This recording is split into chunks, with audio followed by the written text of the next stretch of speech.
is part of the Cats in the Dumpster writing group and is currently working on a historical fiction account of the Lewis and Clark expedition.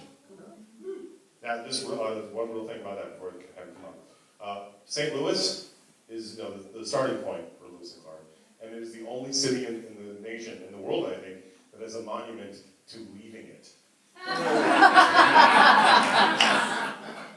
So let me welcome up oh wait, sorry, one more. Okay, do one more flash poll. Hillary Clinton, don't say anything yet, or Shub McGrath, the black goat of the woods with 1,000 young. Hillary Clinton, Shub McGrath, black goat of the woods. The people have spoken. And now, Fufkin, Vollmayar, the Raven.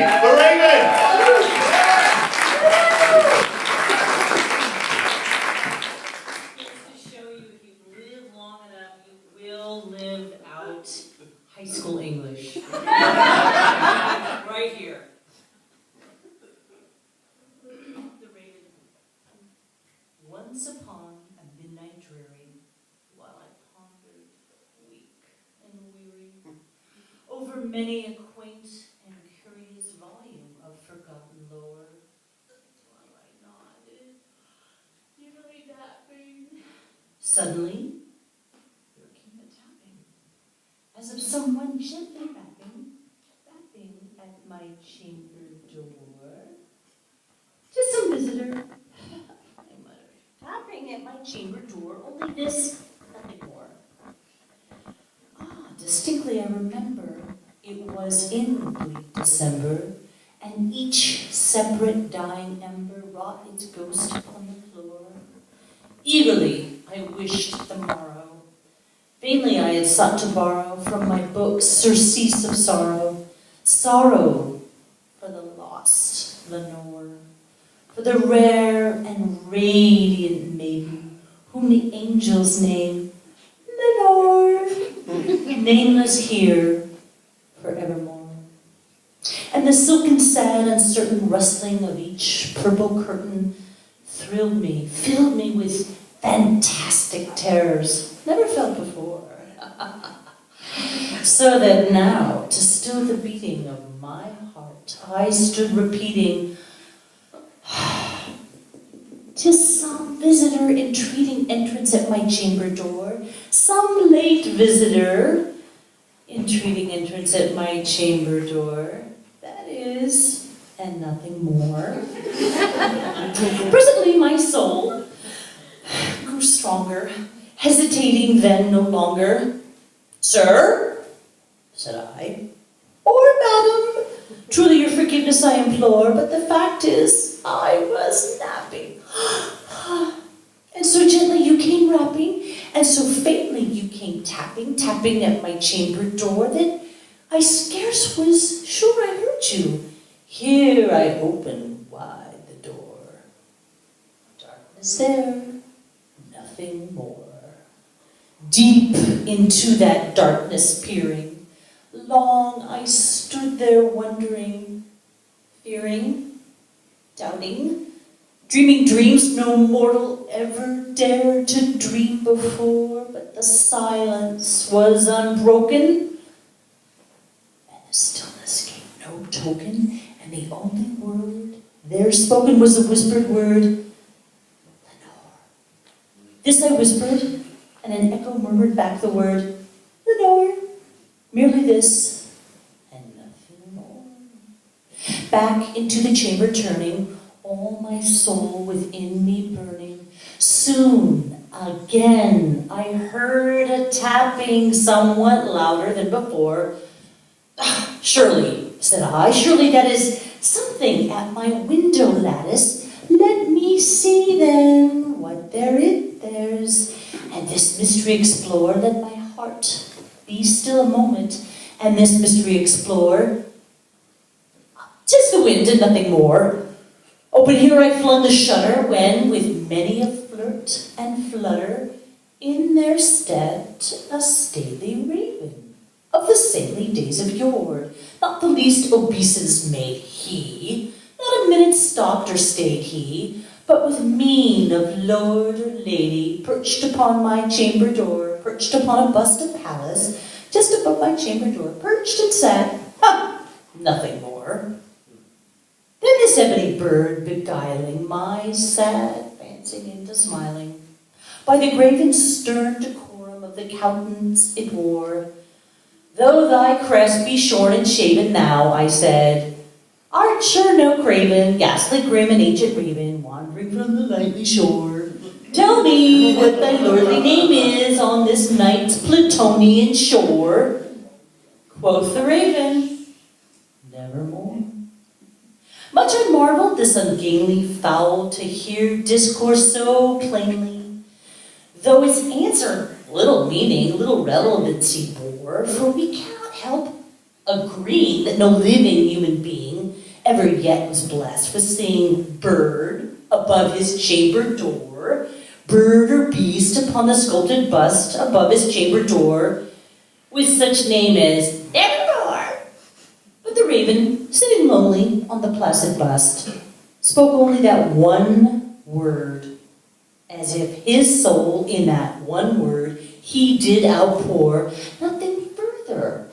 Then he uttered not a feather, then he fluttered, till I scarcely more than muttered, other friends have flown before. On the morrow he will leave me, as my hopes have flown before. Then the bird said, nevermore.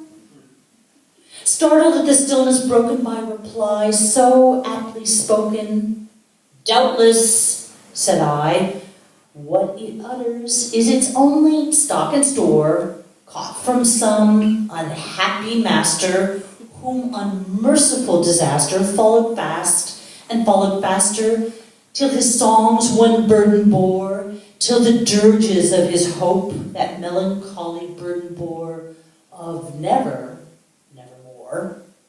But the raven, still beguiling all my fancy into smiling, straight I wheeled a cushioned seat in front of bird and bust and door. Then upon the velvet sinking, I betook myself to linking fancy unto fancy, thinking what this ominous bird of yore, what this grim, ungainly, ghastly, gaunt, ominous bird of yore meant in croaking, nevermore. This I sat engaged in guessing, but no syllable expressing, to the fowl whose fiery eyes now burned into my bosom's core.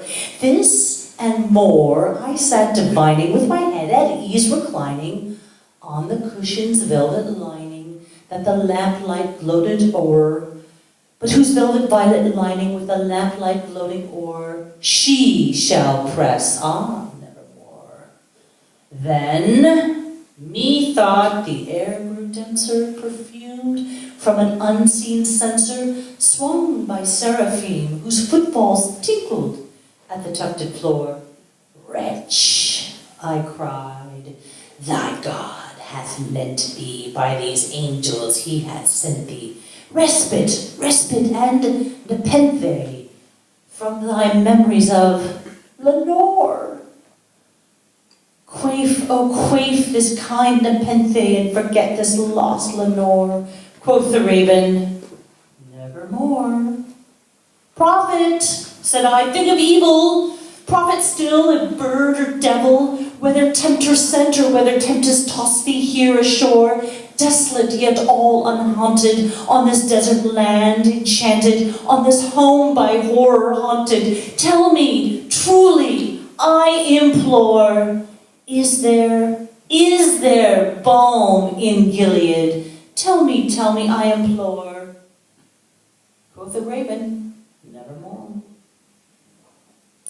Prophet, said I, think of evil, prophet still, if bird or devil, by that heaven that bounds, that bends above us, by that God we both adore, tell this soul with sorrow laden, if within the distant Aidenn it shall clasp a saint and maiden whom the angels name Lenore, clasp a rare and radiant maiden whom the angels name Lenore. Quoth the raven, nevermore.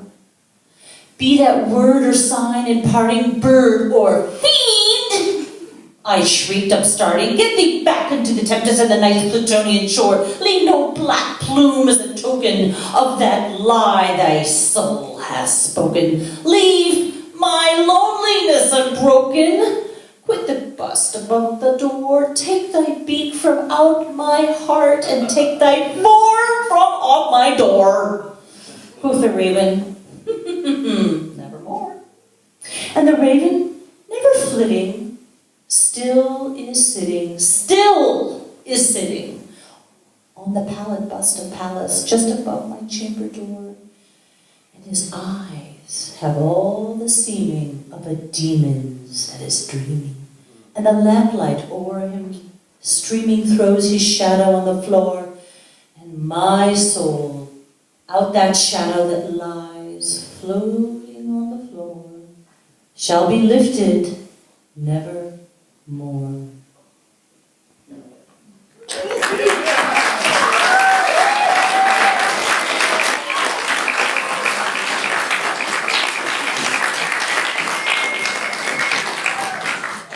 And that was Fufkin Vollmayar. All right, so I want to welcome all our performers up back to the stage, is what we call in the business a curtain call. I want to welcome back up Sally, Kay, Lehman, Jared, John, Smith, Aaron, Jane LaRue, Gail, Towel, Hand Up the Ass Productions, Andy Temple Harper, Bright and Shiny, Jenny Forrester, Skinny Name Celeste Gurovich, Bright and Shiny again, come on up, and Fufkin Vollmayar. Oh my gosh, and I forgot Earl and Countess Bungalow and Sean Davis, the future mayor of Portland. So we have been the 2016, but I actually forgot there for a second, the 2016 first annual Poe Show in Portland, Oregon.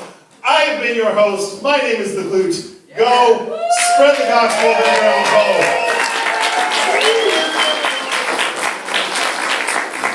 House lights up, get the hell out.